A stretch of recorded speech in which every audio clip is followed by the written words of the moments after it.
Merci, Monsieur le Président. Alors, Monsieur le Ministre, ça a été dit par mon collègue Pascal Savoldelli.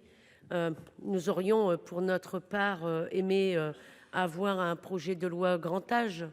Moi, j'ai siégé 5 ans auparavant à la Commission des affaires sociales et pendant 5 ans, j'ai entendu parler finalement de cette proposition grandiose qui devait arriver sur une loi grand âge autonomie que nous n'avons malheureusement jamais vu venir.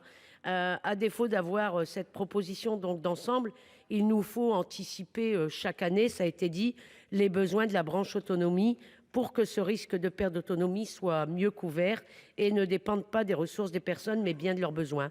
C'est notamment le cas en ce qui concerne le reste à charge des EHPAD, qui ne permet pas à tout le monde de vivre dignement jusqu'à la fin. Pour rappel, 24% des résidents en EHPAD peuvent couvrir leurs frais de séjour avec leurs revenus, alors que ces séjours sont souvent subis par les familles comme les résidents.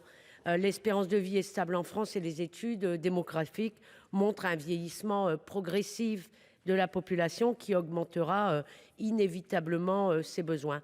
Je pense qu'il est, pour notre part, il est urgent d'anticiper ce vieillissement en fournissant un modèle de financement. La volonté de réduire les dépenses et de faire des économies sur ce risque dépendance est malheureusement un leurre, puisqu'il faudrait dès à présent mettre beaucoup plus de moyens.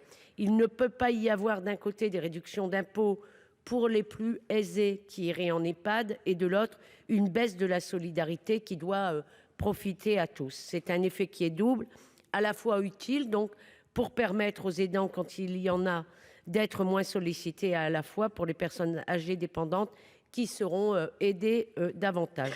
Nous proposons ainsi de créer une taxe de 2% sur les dividendes qui permettrait d'ajouter 2 milliards supplémentaires à la branche autonomie. Je vous remercie. Merci. Quel est l'avis de la commission sur ces trois amendements ?